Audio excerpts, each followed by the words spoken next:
Back to Wilkout. Tonight's Daily Digit is very small, but with a big impact. 12, as in 12 cents. That's how much gas prices went up last week, making the national average $3.67 a gallon. Now, that was by last Friday. So you say 12 cents doesn't sound like a whole lot. Well, let me put it in perspective. AAA says last week's national average price is 23 cents more expensive than the cost of gas during the same time last year. So more, and then some more. All right, now to the real news of the day, and no, we are not talking about the royal baby. I don't. The White House has worked tirelessly to take our attention away from the big scandals this administration has stirred up. But unlike the mainstream media, here at The Blaze, we continue to uncover more and more problems with big government. Take a listen. My name is Javier Contreras.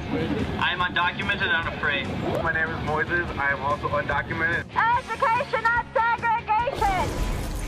But when you take food out of the mouths of babies and you prevent a bill from going forth that addresses our food banks and our nutrition needs in the rest of our country, what are you thinking? Or are you thinking? Well, what about Trayvon's right to stand his ground? And what about our right to stand our ground? All right, don't get me started on the whole Jay-Z and Beyonce thing. I mean, well, on this program, because you know I'm a cool guy, I call him Jay and Bay.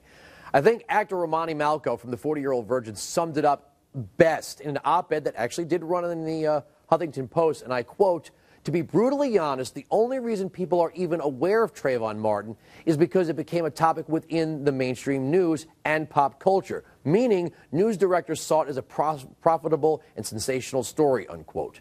He couldn't be any more right.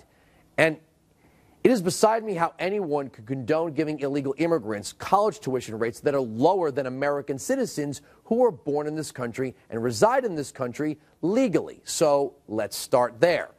I forgot to welcome my guest, Alana Goodman, reporter for the Washington Free Beacon. First time on the program, and Buck Sexton, you know him from Real News. Starting with the in-state tuition for illegal immigrants in Michigan. I was raised in New York and went to the University of Florida. I actually had to pay out-of-state tuition for a time until I could establish residency. Why would you give in-state tuition to someone who's not even a resident of the country while charging a higher rate for other American citizens? I think the supporters of this have a point. These are kids who, they didn't necessarily choose to come to this country. Their parents brought them here. They, have resided for many years in Michigan. And if the Michigan trustees at this university want to give them tuition breaks, then they should be allowed to do that. But the Michigan State universities are run as public universities, meaning the taxpayers subsidize that education. The taxpayers subsidize it, but also, Andrew, there's a lot of federal subsidy that goes directly into a university like that. If nothing else, you can get loans so cheaply because of Stafford loans, because of the federal government. So the federal hands are all over this, and the fact of the matter is you can't have a situation, in my opinion, where you have people who are U.S. citizens who are paying more money to go to a federally subsidized U.S. state university, but it still gets a lot of federal money than people who are here illegally. And this point, I understand it sort of pulls at people's heartstrings, but if you were running, let's say, an insider trading ring, and you lived in a very big house and it was very nice, and then they found out that your dad was actually trading illegally in the stock market, they would take your house. They wouldn't say, oh, and they would break up your family. You like your big house. We're sorry, we won't take it. Let me just say, what about kids who go to public schools, children of illegal immigrants who go to public schools? What about that? Would you say that they shouldn't, be allowed to go to public schools because these are funded by taxpayers? Well, yeah. I mean, if a private university wants to give out free tuition and it's not asking anything of the government or the tax base, they're free to do that. But these universities, how can you call it equal protection under the law when you're giving an illegal immigrant something that you're not even going to give to an American citizen?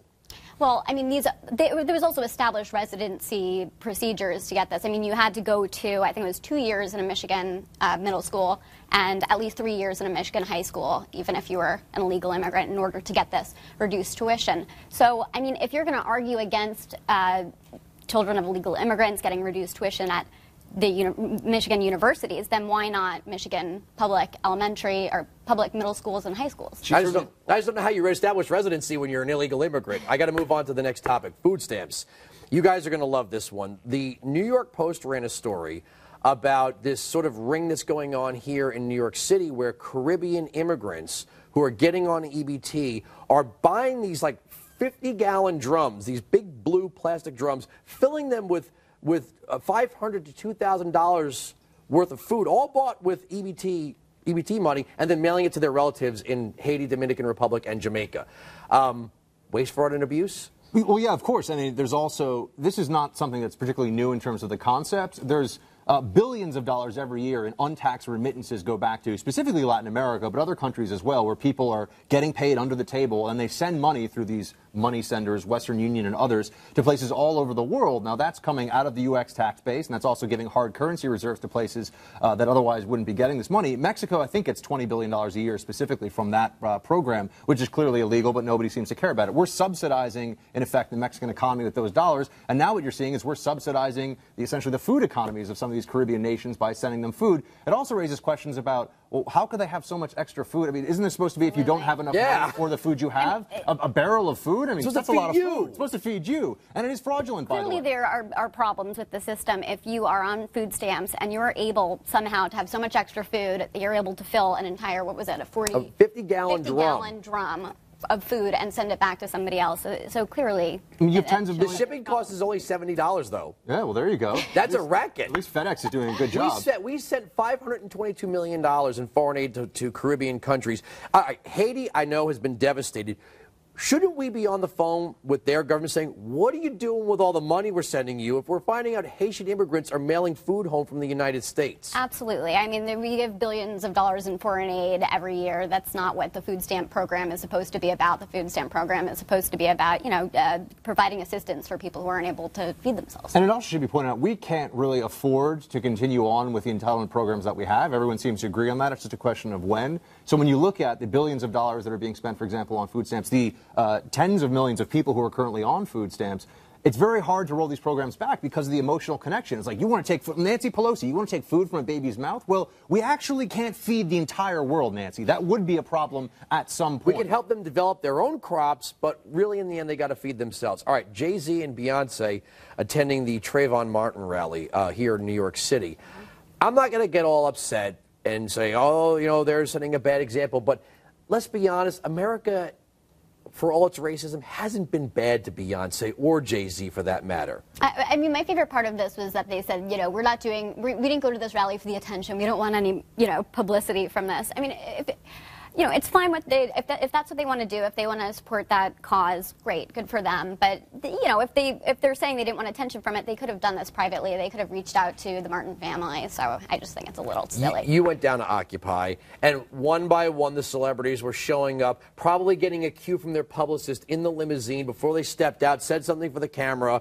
Oh, I support what you're doing. Now I'm going to go back to my, multi-gazillion-dollar penthouse. I mean, how much, when pop culture figures insert themselves into these things, how much do they really know before their platform? You see where I'm going? Yeah, of course. They don't have to know anything. I mean, the people that went down to Occupy, and by the way, there's a lot of crossover between the pro-Occupy folks and the Trayvon Martin supporters out there. They thought it was all cool and hip until they realized that it was kind of like a public urination contest. And then they pulled back from Occupy Wall Street. And I don't think they're going to pull back from the Trayvon Martin case in the same way, because they're just going to ride this out for the headlines and the media as long as they're looking at it. But I'd also say this, Andrew, and that is that this is what bothers me the most about it. They seem to think that they're brave by doing this. Like they're standing up to the man, whoever that is. And actually, no, this is what the culture is right now. Right now, if you're hip, if you're a celebrity, if you want attention, you've got a Trayvon Martin But what t-shirt man, on. if you and your husband are occupying the biggest billboard spaces in Times Square, Jay-Z on one side, Beyonce on the other, you are the man at that point. There's nobody bigger than Jay-Z and Beyonce. Well, this is like when Michael other Moore, than the president and first lady. When Michael Moore was at Occupy Wall Street, they asked him if he was a member of the 1%. He's like, I don't know. And he's like, yeah, you're worth like $50 million.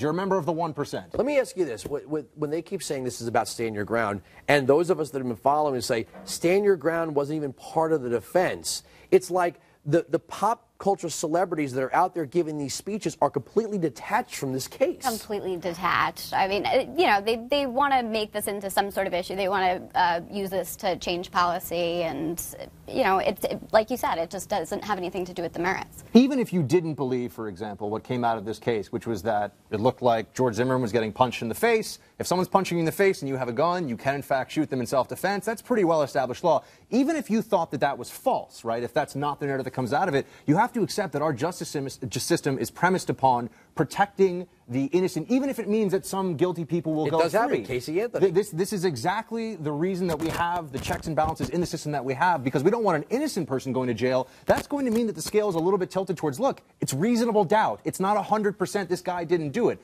I think he was getting punched in the face, but I don't know. But there's certainly reasonable doubt. That's the system. What does justice for Trayvon even mean? I don't even know what they want. I don't. It's a hashtag. I got to leave it there. Thank you for joining us. Next time I'll go right to introducing you and not trying to jump into the segment. Buck, you just worked a little extra today. All right, coming up, a North Korean freighter